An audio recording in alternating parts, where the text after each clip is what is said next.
Hi friends, help channel में तमाરું स्वागत है। आज आप જોઈશું મિડવાઇફરી ગાયરેકના ઇમ્પોર્ટન્ટ MCQ જે એક્ઝામમાં આવવાની શક્યતા છે। બરાબર, શરૂઆત કરીએ ક્વેશ્ચન નંબર 1 થી। The entire transitional phase between sexual maturity and menopause is called, એટલે કે સેક્સ્યુઅલ મેચ્યોરિટી અને મેનોપોઝ વચ્ચેનો જે ટ્રાન્ઝિશનલ ફેઝ છે એને આપણે શું કહીએ છીએ? મિનાર્કી, ક્લાઇમેક્ટેરિક, પ્યુબર્ટી કે પછી થિલાર્કી? जो इम्पोर्टન્ટ क्वेश्चन है आनी अंदर आपणो आंसर शू आवशे? क्लाइमेक्टेरिक। बराबर, तो क्लाइमेक्टेरिकनो मतलब शू थई जाय कि वुमेननी अंदर मेनोपोज आववानी शरूआत थवी। बराबर, एटले के जे रिप्रोडक्टिव एबिलिटी होय एनी अंदर सेसेशन बंद थवानी मार्क थवो एने आपणे कहीए क्लाइमेक्टेरिक। आ मेनोपोज वस्तु शू छे कि मेनोपोजनी अंदर शू थाय? वाझोमोटर इन्स्टेबिलिटी જોવા મળે। એટલે એની અંદર પૂછે મેનોપોઝની અંદર હોટ ફ્લેસીસ વાળો ક્વેશ્ચન પૂછે છે। હોટ ફ્લેસીસ જોવા મળે, નાઇટ સ્વીટ જોવા મળે, ઇન્સોમનિયા, પછી જે વજાઇનલ જે ટિશ્યુ એની અંદર એટ્રોફી જોવા મળે, વજાઇનલ ડ્રાયનેસ જોવા મળે, ડિસ્પેરુનિયા જોવા મળે, ડિક્રીઝ લિબિડો, એટલે આ ખાસ યાદ રાખજો, ડિપ્રેશન જોવા મળે। એટલે હોટ ફ્લેસીસ, ડિસ્ટર્બ સ્લીપ્સ આ બધું શામાં જોવા મળે? મેનોપોઝ દરમિયાન જોવા મળતું હોય છે। Clear?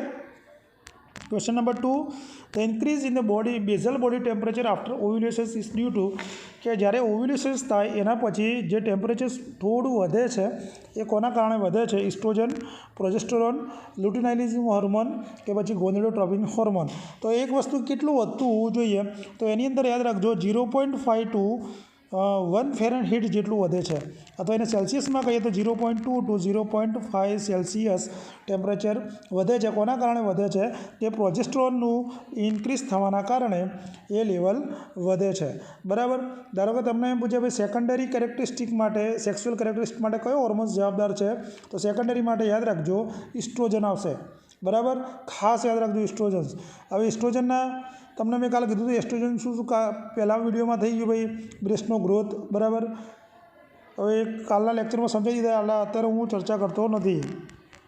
Hormone which play the importance role in preparing uterus of pregnancy, કે યુટ્રસને પ્રેગ્નન્સી માટે તૈયાર કરવા માટે ઇમ્પોર્ટન્સ હોર્મોન્સ કયો હોય છે? તો પૂછાયેલો ક્વેશ્ચન છે પ્રોલેક્ટિન, પ્રોજેસ્ટેરોન, એસસીજી કે એફએસએચ। બરાબર, તો આની અંદર જવાબ શું આવશે? પ્રોજેસ્ટેરોન। હવે પ્રોજેસ્ટેરોન ક્યાંથી સિક્રેટ થાય પહેલાં તમને એ ખબર હોવી જોઈએ। તો ક્યાંથી સિક્રેટ થાય? તો કોર્પસ લ્યુટિયમમાંથી। ક્યાંથી થાય? Corpus luteum. ક્યારે? કે જ્યારે સેકન્ડ હાફ મેન્સ્ટ્રુઅલ સાયકલ હોય, ક્યારે? સેકન્ડ હાફ મેન્સ્ટ્રુઅલ સાયકલ દરમિયાન આ સિક્રેટ થાય છે। આ પીરિયડમાં શું થઈ જાય? પ્રોજેસ્ટેરોન એ ઇસ્ટ્રોજન સાથે તૈયાર થાય અને જે યુટ્રસની એન્ડોમેટ્રિયમ લાઇનિંગ બનાવે, શું બનાવે? કેમ બનાવે એન્ડોમેટ્રિયમ લાઇનિંગ? કે જે ફર્ટિલાઇઝેશન ઓવમ આવે એને ઇમ્પ્લાન્ટ આપણે કરી શકીએ। અને બીજું સાથે શું કરશે? મેમરી ગ્લેન્ડને મિલ્ક સિક્રેટ માટે તૈયાર કોણ કરશે? તો પ્રોજેસ્ટેરોન કરશે। એટલે ખાસ યાદ રાખજો આ। ક્લિયર? એમ બી પૂછે ભાઈ પ્રેગ્નન્સી હોલ્ડ કોણ કરે, કયો હોર્મોન? તો બી પ્રોજેસ્ટેરોન જવાબ આવશે। બરાબર, હવે તમને એમ પૂછે ભાઈ પ્રોજેસ્ટેરોનનો એન્ટાગોનિસ્ટ શું હોય? એવો ક્વેશ્ચન કદાચ આવી જાય તો પ્રોજેસ્ટેરોનનો એન્ટાગોનિસ્ટ કોણ હોય? એન્ટાગોનિસ્ટ તો યાદ રાખજો મિફેપ્રિસ્ટોન। કોણ હોય? મિફેપ્રિસ્ટોન પ્રોજેસ્ટેરોનનો એન્ટાગોનિસ્ટ છે। ક્લિયર? ચલો, which of this is not symptoms of vaginal atrophy, કે નીચેનામાંથી વજાઇનલ એટ્રોફી અને જવાબદાર કોણ નથી? હા, એક ક્વેશ્ચન પૂછાય કે ભાઈ અર્લી પ્રેગ્નન્સી કે વહેલી પ્રેગ્નન્સી હોય એ કોણ મેન્ટેન કરે? બરાબર, તો એની અંદર જવાબ આવે કોર્પસ લ્યુટિયમ। શરૂઆતના સ્ટેજની અંદર શું હોય કે કોર્પસ લ્યુટિયમ શું હોય? એક નાનું યલો કલરનું એન્ડોક્રાઇન સિસ્ટમ હોય। બરાબર, એ ગ્રાફિયન ફોલિકલમાંથી ડેવલપ થયેલું હોય છે। બરાબર, જ્યારે ઓવમ રિલીઝ થાય પછી એ ડેવલપ થાય છે। અને ખાસ કરીને એ શું કરે? પ્રોજેસ્ટેરોન સિક્રેટ કરે, ઇસ્ટ્રોજન, રિલેક્સિન અને ઇન્હિબિન 4 વસ્તુ સિક્રેટ થાય। યાદ રાખજો આ, જે શું કરે? પ્રેગ્નન્સીને 10 થી 12 વીક સુધી મેન્ટેન કોણ કરે? તો કોર્પસ લ્યુટિયમ કરે। બરાબર, તો કોર્પસ લ્યુટિયમ 10 થી 12 વીક સુધી પ્રેગ્નન્સીને મેન્ટેન કરશે અને 4 હોર્મોન ઇસ્ટ્રોજન, પ્રોજેસ્ટેરોન, રિલેક્સિન અને ઇન્હિબિન આ 4 સિક્રેટ કરશે। Clear cut? ધારો કે કોર્પસ લ્યુટિયમ ક્યાંથી ડેવલપ થાય તો એવો પૂછી દે તો ગ્રાફિયન ફોલિકલ્સમાંથી। બરાબર, અને ચીફ સોર્સ પ્રોજેસ્ટેરોન તો શું થાય? તો Graafian corpus luteum.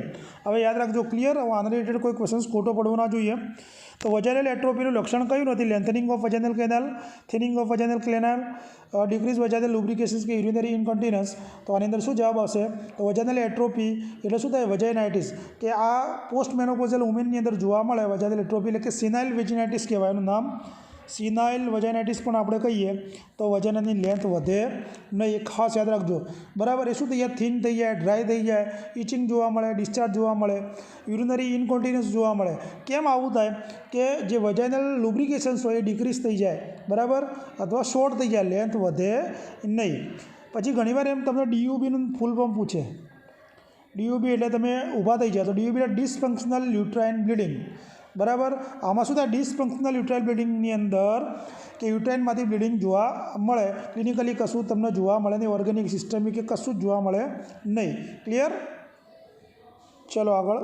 Vaginal fistula that open into the rectum is called, બરાબર. તો વજાઇનામાંથી રેક્ટમમાં ખુલે ફિસ્યુલા શું કહેવાય? Vesico vaginal fistula, colo vaginal fistula, recto vaginal fistula કે પછી એન્ટેરો વજાઇનલ ફિસ્યુલા. તો આની અંદર જવાબ આપણો શું રહેશે? સી, રેક્ટો વજાઇનલ ફિસ્યુલા તરીકે ઓળખીએ છીએ, બરાબર. વેઝિકો વજાઇનલ ફિસ્યુલા એટલે શું થઈ જાય?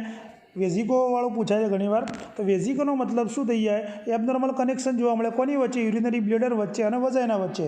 કોની વચ્ચે? યુરિનરી બ્લેડર વચ્ચે અને વજાઇના વચ્ચે જોવા મળે એને આપણે શું કહીએ? વેઝિકો વજાઇનલ ફિસ્યુલા. એનું કોમન કોઝ શું હોય? કે ટ્રોમા થઈ ગયું હોય, ઇસ્ચેમિયા હોય, કોઈ નેક્રોસિસ થઈ ગયું હોય, સિઝેરિયન સેક્શન્સ હોય તો પણ જોવા મળતું હોય છે. ક્લિયર? ચલો આગળ.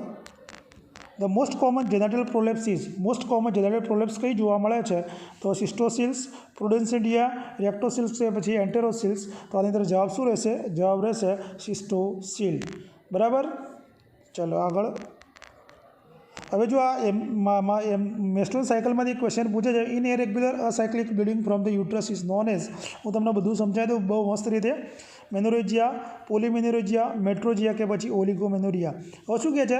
ઇરેગ્યુલર તમને શબ્દ આવ્યો. ઇરેગ્યુલર એ સાયક્લિક એટલે સમય વગરનું, તો એને શું કહેવાય? મેટ્રોજિયા, બરાબર. મેટ્રોજિયા તમે કઈ રીતે યાદ રાખશો? મેટ્રોજિલ ક્યારે આપીએ? ડાયરિયા થઈ ગયા, વધુ પડતા ડાયરિયા થઈ ગઈ રીતે વચ્ચે માસિકના ટાઈમ પહેલાં વચ્ચે આવી જાય એને શું કહેવાય? મેટ્રોજિયા. પછી તમને પૂછે પેનફુલ મેસ્ટ્રુએશન્સ, તો ડિસ્મેનોરિયા, બરાબર. મેસ્ટ્રુએશન દરમિયાન પેન થાય, એમાં પ્રાઇમરીની સેકન્ડરી હોય એ આપણે ડીપમાં જવાની જરૂર છે નહીં, બરાબર. પછી તમને એવું પૂછે, મેનોરેજિયાનું પૂછે. મેનોરેજિયામાં કેવું હોય? કે રેગ્યુલર જ આવે. શું હોય? મેનોરેજિયાની અંદર રેગ્યુલર જ એપિસોડ આવે પણ વધારે પડતું આવે, તો એને આપણે શું કહીશું? મેનોરેજિયા. મેટ્રોજિયામાં કેવું? ઇરેગ્યુલર આવે, માસિક વચ્ચે આવે. ક્લિયર? એટલે મેનોરેજિયાની અંદર તમે કોને કહેશો? 80 ml કરતાં વધારે હોય અને 7 દિવસ કરતાં વધુ હોય. 80 ml કરતાં વધારે હોય અને 7 દિવસ કરતાં વધારે આવે ને આપણે શું કહીશું? મેનોરેજિયા તરીકે ઓળખીશું, બરાબર. પછી એપીમેનોરિયા અથવા પોલીમેનોરિયા એટલે 21 દિવસ કરતાં ઓછું આવે. એપીની અંદર ઓછું યાદ રાખવાનું, 21 દિવસ કરતાં ઓછું આવે એને શું કહીશું? એપીમેનોરિયા અથવા પોલીમેનોરિયા પણ તમે કહી શકો. પછી મેનોમેટ્રોજિયા પૂછે ઘણીવાર. તો મેનોમાં કેવું હોય? ઇરેગ્યુલર હોય અને એક્સેસિવ બ્લીડિંગ જોવા મળે, બરાબર. ઓલિગોમેનોરિયાની અંદર શું આવશે? કે એનો જે ઇન્ટરવલ હોય એ વધી જાય, 35 દિવસ કરતાં વધી જાય એને આપણે શું કહીશું? ઓલિગોમેટ્રોજિયા. ક્લિયર? ચલો આગળ જોઈએ. The causative agent for bacterial vaginosis. તો બેક્ટેરિયલ વેગિનોસિસ માટે પોઝિટિવ એજન્ટ કયો છે? Herpes simplex, candida albicans, chlamydia trachomatis કે ગાર્ડિનેલા વેગિનાલિસ. જો આ ક્વેશ્ચન એક્ઝામમાં પૂછાયેલો છે અને પૂછી શકાય એવો છે, બરાબર. બેક્ટેરિયલ વેગિનોસિસનો મતલબ શું થશે? કે ઇન્ફ્લામેશન્સ ક્યાં થાય? વજાઇના અને અપર જેનેટલ ટ્રેકની અંદર, બરાબર, જેને આપણે કહીએ ગાર્ડિનેલા વેગિનાલિસના કારણે જોવા મળે છે. એટલે આની અંદર જોવા શું મળશે? જુઓ, ગાર્ડિનેલા વેગિનાલિસની અંદર ક્રીમી વજાઇનલ ડિસ્ચાર્જ જોવા મળશે. કેવો? ક્રીમી વજાઇનલ ડિસ્ચાર્જ જોવા મળશે. અને ફીસી સ્મેલ પૂછે તો ફીસી સ્મેલ જોવા મળશે. કોઈ જાતનું ઇન્ફ્લામેશન્સનું એવિડન્સ તમને જોવા નહીં મળે અને ફીસી સ્મેલ જોવા મળશે. શામાં જોવા મળશે? તો ગાર્ડિનેલા વેગિનાલિસની અંદર, બરાબર. ખાસ કરીને ધારો કે તમને પૂછે બેક્ટેરિયલ વેગિનોસિસની અંદર કેવા સેલ્સ જોવા મળશે? આવા ક્વેશ્ચન્સ તમે ના સાંભળે તો ક્લ્યુ સેલ્સ. કેવા? ક્લ્યુ સેલ્સ જોવા મળશે. ક્લિયર? ચલો આગળ. The test use for the diagnosis of trichomoniasis. Trichomoniasis માટે કયો ટેસ્ટ આપણે કરીએ છીએ? Wet amount of vaginal fluid, ELISA test of serum, specific serological test, ova and parasite faecal smear. તો આની અંદર આપણો જવાબ શું રહેશે? Wet amount of vaginal fluid, બરાબર. તો આની અંદર વજાઇનલ સ્મિયર લેવામાં આવે. આ ટેસ્ટમાં શું કરવામાં આવે? બેક્ટેરિયલ વેગિનોસિસ માટે વજાઇનલ સ્મિયર લેવામાં આવે, એની અંદર જે એપિથેલિયલ સેલ હોય એને આપણે રિવીલ કરતા હોઈએ છીએ, અને વજાઇનલ જે ડિસ્ચાર્જ હોય સ્મોલ અમાઉન્ટમાં લઈ માઇક્રોસ્કોપની સ્લાઇડ ઉપર આપણે શું કરીએ, મિક્સ કરીએ સલાઇન સોલ્યુશન્સના તો ટીપા નાખીને આપણે ટેસ્ટ કરતા હોઈએ છીએ. બરાબર. ચલો આગળ જોઈએ. ધારો કે એવું પૂછે કે ભાઈ એવો કયો ટેસ્ટ છે કે જેની અંદર ડ્રોપની સાથે 10% પોટેશિયમ હાઇડ્રોક્સાઇડ સ્લાઇડ ઉપર નાખવામાં આવે અને જે એનો સ્ટેલ હોય એ ફીસી ઓર્ડર બનાવવામાં આવે, તો એનો ટેસ્ટનું નામ છે વિફ ટેસ્ટ. કયો? વિફ ટેસ્ટ આપણે કરાવતા હોઈએ છીએ. એ શું છે? વિફ ટેસ્ટની અંદર શું થાય, ફીસી ઓર્ડર જોવા મળે, જે વજાઇનલ ડિસ્ચાર્જ રિલીઝ થતું હોય અને એમાં પોટેશિયમ હાઇડ્રોક્સાઇડ સાથે મિક્સ કરીએ તો ફીસી જોવા મળતો હોય છે ઓર્ડર. બરાબર. અને ખાસ કરીને ટ્રાયકોમોનાસિસની અંદર પોઝિટિવ જોવા મળે છે. બેક્ટેરિયલ વેગિનોસિસ અથવા ટ્રાયકોમોનિયાસિસ વજાઇનાઇટિસની અંદર વિફ ટેસ્ટ પોઝિટિવ જોવા મળે છે. ક્લિયર? ચલો આગળ. કર્ડી વ્હાઇટ ડિસ્ચાર્જ ડ્યુરિંગ પર સ્પેક્યુલમ એક્ઝામિનેશન્સ ઇન્ડિકેટ કે જ્યારે આ સ્પેક્યુલમ એક્ઝામિનેશન્સ કરતા હોઈએ ત્યારે કર્ડી વ્હાઇટ ડિસ્ચાર્જ જોવા મળે.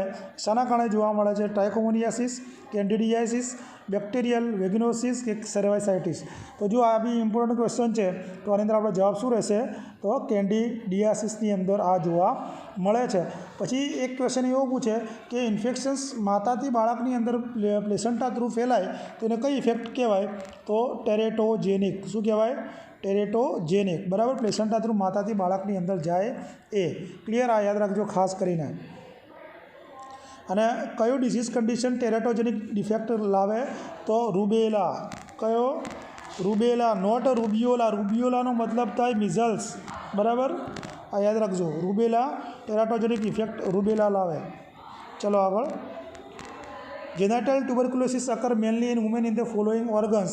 તો જેનેટલ ટ્યુબરક્યુલોસિસ મેનની અંદર કઈ જગ્યાએ જોવા મળે છે? ફેલોપિયન ટ્યુબ, યુટ્રસ, સર્વિક્સ કે વજાઇના. બરાબર. તો આની અંદર જવાબ આપણો રહેશે ફેલોપિયન ટ્યુબ. બરાબર. Abnormal proliferations of uterine endometrial tissue outside the uterus is known as. એટલે કે શું થાય કે જે એન્ડોમેટ્રિયલ ટિશ્યુ હોય યુટ્રસની બહારની બાજુમાં જેનું પ્રોલિફરેશન્સ એબનોર્મલી જોવા મળે એને આપણે શું કહીશું? સિસ્ટિક ફાઇબ્રોસિસ, એન્ડોમેટ્રાઇટિસ, મેટ્રોજિયા કે પછી મેનોરેજિયા. તો આની અંદર આપણો જવાબ શું હોવો જોઈએ? જવાબ હશે એન્ડોમેટ્રોઇટિસ. બી આપણો સાચો આન્સર રહેશે. ક્લિયર? એન્ડોમેટ્રિયસ મતલબ શું થઈ જાય કે જે એન્ડોમેટ્રિયલ ટિશ્યુ અને એક્ટોપિક, એટલે એક્ટોપિકનો મતલબ યુટ્રસની બહારની સાઈડમાં એ શું થઈ યુટ્રાઇન કેવિટીની અંદર જોવા મળે. અને એમાં ખાસ કરીને ઓવરીમાં જોવા મળે. મોસ્ટ કોમન શેમાં જોવા મળે? ઓવરી અથવા પાઉચ ઓફ ડગલસની અંદર એન્ડોમેટ્રિયોસિસ જોવા મળતું હોય છે. What does infertility mean? ઇન્ફર્ટિલિટીનો મતલબ શું થાય? જુઓ, તો ફર્ટિલિટીનો મતલબ શું થઈ જાય કે એવી વુમેન કે જે રિપ્રોડક્શન્સ કરવા માટે એબલ હોય એને આપણે શું કહીએ? ફર્ટિલિટી. બરાબર. તો ઇનફર્ટિલિટીની મતલબ ફેલિયર ટુ કન્સીવ, એ એબલ ના હોય. ક્લિયર? સ્ટરીલીનો મતલબ શું થઈ જાય છે કે એબ્સોલ્યુટલી એ કન્સીવ કરવા ઇનેબલ હોય. બરાબર. એક અથવા ઘણા કારણોસર, તો એને આપણે કહીએ સ્ટરીલિટી. બરાબર. પછી એશરમેન સિન્ડ્રોમ્સ પૂછે છે. એમાં આવે છે એશરમેન સિન્ડ્રોમ. તો એશરમેન સિન્ડ્રોમ્સનો મતલબ શું થઈ જાય કે જે એડેશન જોવા મળે એની અંદર ડેન્સ બેન્ડ આવે ને, એટલે જે યુટ્રાઇન કેવિટી હોય એનું કમ્પ્લીટલી ઓબ્લિટરેશન્સ જોવા મળે એને આપણે શું કહીએ છીએ? એશરમેન સિન્ડ્રોમ્સ. યાદ રાખજો. બરાબર. અને ફિઝિયોલોજીકલ સ્ટેરિલિટી પૂછે તો એ બિફોર પ્યુબર્ટી જોવા મળે કાં તો આફ્ટર મેનોપોઝ પછી જોવા મળતી હોય છે. બરાબર. Which following is a heart shape pelvis? Heart shape pelvis કયું હોય છે? પૂછાયેલા ક્વેશ્ચન છે. તો જવાબ રહેશે એન્ડ્રોઇડ. બરાબર. 4 પ્રકારના પેલ્વિસ એમાં ખાસ પૂછે. ફિમેલમાં કયું હોય છે? તો ફિમેલની અંદર ગાયનેકોડ હોય છે જે રાઉન્ડ શેપનું જોવા મળે છે. એન્ડ્રોઇડ મેલમાં જોવા મળે. હાર્ટ શેપમાં પ્લેટીપોઇડ છે એ કેવું હોય છે? કિડની શેપ જોવા મળે છે તમને, અથવા એ ટ્રાન્સવર્સ હોય છે. બરાબર. આ ખાસ યાદ રાખજો. 3 પ્લેટીપોઇડ, એન્ડ્રોઇડ અને એન્થ્રોપોઇડ કેવું જોવા મળશે? એન્થ્રોપોઇડ ઓવલ શેપની અંદર જોવા મળશે. બરાબર. અને ગાયનેકોડ રાઉન્ડ શેપમાં. ગાયનેકોડ રાઉન્ડમાં, એન્થ્રોપોઇડ શેમાં આવશે? ઓવલ શેપની અંદર આવશે. બરાબર. ચલો આગળ. The shortest diameter of pelvis outlet. તો પેલ્વિસ આઉટલેટનો શોર્ટેસ્ટ ડાયામીટર કયો છે? ઓબ્લિક, બાયસ્પિનસ, ઇન્ટરટ્યુબરસ કે પછી એન્ટિરિયર પોસ્ટિરિયર. તો એ બાય સ્પિનસ આપણો જવાબ રહેશે. બાય સ્પિનસનો મતલબ થાય ટ્રાન્સવર્સ ડાયામીટર આઉટલેટમાં કેટલો હોય છે 10.5 સેન્ટીમીટર, બરાબર, કે જે બે ઇસ્ચિયલ સ્પાઇન વચ્ચે જોવા મળતો હોય છે, બરાબર. તો 0 સ્ટેશને તમને જોવા મળે છે. ક્લિયર? તમને પૂછે કે ભાઈ હાઈએસ્ટ ડાયામીટર પેલ્વિસનો કયો હોય, તો એન્ટિરિયો પોસ્ટિરિયર ડાયામીટર. કયો? એન્ટિરિયો પોસ્ટિરિયર. પછી ટ્રાન્સવર્સ ડાયામીટર આવે. એન્ટિરિયો પોસ્ટિરિયર ડાયામીટરમાં પેલું 11, 12, 13, 12, 11 એ રીતે આપણે રાખતા હતા, બરાબર. તો એ એવું છે તો હું તમને યાદ રાખજો, આગળ લઈશું ડાયામીટરનું આવે ત્યારે. In rickets disease the type pelvis may be risk. Rickets ડિઝીઝમાં કયા પ્રકારનું પેલ્વિસ જોવા મળશે? ગાયનિકોઇડ, પ્લેટિપોઇડ, એન્થ્રોપોઇડ કે પછી કોન્ટ્રાક્ટેડ. તો રિકેટ્સની અંદર કેવું જોવા મળશે? તો કોન્ટ્રાક્ટેડ જોવા મળશે, બરાબર. The suture that separates the parietal bone from the tubular portions of the occipital bone is called, કે શું કે suture કે પેરેટલ બોનને અલગ પાડે અને ઓક્સિપિટલ બોનને, તો એ કયું સૂચર કહેવાય? સજાઇટલ, કોરોનલ, ફ્રન્ટલ કે પછી લેમ્બડોઇડ. તો એની અંદર જવાબ શું રહેશે? જવાબ રહેશે ઓક્સિપિટલ આવે એટલે લેમ્બડોઇડ સૂચર હોય, બરાબર. હવે જો સજાઇટલ સૂચર કઈ જગ્યાએ હોય? તો સજાઇટલ સૂચર બે પેરાઇટલ બોન વચ્ચે હોય. કઈ જગ્યાએ? બે પેરાઇટલ બોન વચ્ચે શું હોય? સજાઇટલ સૂચર. કોરોનલ સૂચર કઈ જગ્યાએ હોય? તો કોરોનલ સૂચર હોય પેરાઇટલ અને ફ્રન્ટલ બોન વચ્ચે હોય. કઈ જગ્યાએ? પેરાઇટલ અને ફ્રન્ટલ બોન વચ્ચે જોવા મળશે, બરાબર. ફ્રન્ટલ કઈ જગ્યાએ હોય? તો બે ફ્રન્ટલ બોન વચ્ચે જોવા મળશે. લેમ્બડોઇડ કઈ જગ્યાએ જોવા મળશે? તો બે પેરાઇટલ બોન અને ઓક્સિપિટલ બોન વચ્ચે જોવા મળશે અને લેમ્બડોઇડ કહીએ. આ કમ્પ્લીટ આવડવું જોઈએ. ક્લિયર? ચલો આગળ. The process involve in the development of mature ઓવમ is called, કે જે મેચ્યોર ઓવમ થવાની પ્રોસેસને આપણે શું કહીએ છીએ? ફર્ટિલાઇઝેશન્સ, ઓએજીનોસિસ, ગેમેટોજીનોસિસ કે સ્પર્મેટોજીનોસિસ. તો આનો જવાબ આવશે ઓએજીનોસિસ. હવે તમને બધા ડાયામીટર આવડવા જોઈએ, ખાસ કરીને કે ફિટલ સ્કલનો લાર્જેસ્ટ ડાયામીટર પૂછે તો લાર્જેસ્ટ ડાયામીટર કયો છે? તો મેન્ટો વર્ટિકલ. યાદ રાખજો, મેન્ટો વર્ટિકલ કેટલો હોય છે? 14 સેન્ટીમીટર હોય છે, બરાબર. આ પૂછી શકે. પછી બાયપેરાઇટલ ડાયામીટરનું પૂછાય છે, તો બાયપેરાઇટલ ડાયામીટર કેટલો હોય છે? 9.5 સેન્ટીમીટર, બરાબર. સબ મેન્ટો વર્ટિકલ પૂછે તો 11.5. એટલે બધા ડાયામીટર ખાસ કરી નાખજો. સબ ઓક્સિપિટો બ્રેગમેટિક 9.5, સબ મેન્ટો બ્રેગમેટિક 9.5 હોય છે, ઓક્સિપિટો ફ્રન્ટલ 11.5 હોય છે, સબ ઓક્સિપિટો ફ્રન્ટલ 10 હોય છે, બરાબર. એટલે આ કરી નાખજો. The correct sequence of development of puberty in girls. એ પ્યુબર્ટીની અંદર જે ગર્લ્સની કરેક્ટ સિક્વન્સ શું હોય છે? પૂછાયેલો ક્વેશ્ચન છે. થિલાર્કી, પ્યુબાર્કી, મિનાર્કી, પ્યુબાર્કી, મિનાર્કી, થિલાર્કી, મિનાર્કી, પ્યુબાર્કી કે થિલાર્કી, થિલાર્કી, મિનાર્કી, પ્યુબાર્કી. તો આની અંદર આપણો જવાબ શું આવશે? તો આની અંદર જવાબ રહેશે થિલાર્કી આવશે, પ્યુબાર્કી આવશે અને મિનાર્કી આવશે. આ 5 સ્ટેજ આવવાના છે. ટોટલ યાદ રાખવાના 5 સ્ટેજ, બરાબર. તો એની અંદર પહેલું શું આવશે? થિલાર્કી. થિલાર્કીનો મતલબ શું થાય? બ્રેસ્ટ ડેવલપમેન્ટ, બરાબર. પછી આવે એડ્રીનાર્કી. શું આવે? પછી એડ્રીનાર્કી આવે. પછી પ્યુબાર્કી આવે, બરાબર. પછી ગ્રોથ એન્ડ સ્પટ આવે, ગ્રોથ એન્ડ સ્પટ આવે અને પછી મિનાર્કી આવે. આ 5 યાદ રાખજો. મિનાર્કીને કહીએ ફર્સ્ટ મેન્સ્ટ્રુએશન્સ પીરિયડ, બરાબર. ધારો કે તમને એમ પૂછે ભાઈ જે ઓવમ મેચ્યોર થઈ ગયો તો ડાયામીટર કેટલો હોય? તો 130 ગ્રામ. ક્લિયર? એ માઇક્રોગ્રામ જેટલો હોય છે. પછી મોરુલાનો સ્ટેજ પૂછે તો કેટલા હોય? તો 16 સેલ એ મોરુલા કહીએ. કેટલા? 16 સેલના આપણે શું કહીએ છીએ? મોરુલા તરીકે ઓળખીએ છીએ. ચલો આગળ. After fertilizations implementations bleeding usually occur after approximately how many days. કે જ્યારે ઇમ્પ્લિમેન્ટેશન્સ થઈ જાય ફર્ટિલાઇઝેશન પછી એને બ્લીડિંગ જોવા મળે કેટલા દિવસ પછી જોવા મળે? 20 થી 28, 6 થી 12 દિવસ, 14 થી 18 દિવસ, 2 થી 4 દિવસ. તો ઇમ્પ્લિમેન્ટેશન્સ બ્લીડિંગ જનરલી સ્પોટિંગ બ્લીડિંગ જોવા મળે. બ્લીડિંગનું લાઇટ એન્ડ સ્પોટ બ્લીડિંગ જોવા મળે જે 7 થી 14 દિવસમાં જોવા મળતું હોય છે, એટલે કે 6 થી 12 દિવસમાં, જેને આપણે હાર્ટમાન સાઇન તરીકે ઓળખીએ છીએ. યાદ રાખજો, હાર્ટમાન સાઇન એટલે કે ઇમ્પ્લિમેન્ટેશન જે બ્લીડિંગ જોવા મળે એને આપણે શું કહીએ છીએ? હાર્ટમાન સાઇન તરીકે ઓળખીએ છીએ, જે 6 થી 12 દિવસ એટલે કે જનરલી 7 થી 14 દિવસનો ટાઈમ લે છે, બરાબર. આ તો આજનો આપણો વિડીયો. કાલે મળીએ પાર્ટ 3 સાથે. Thank you.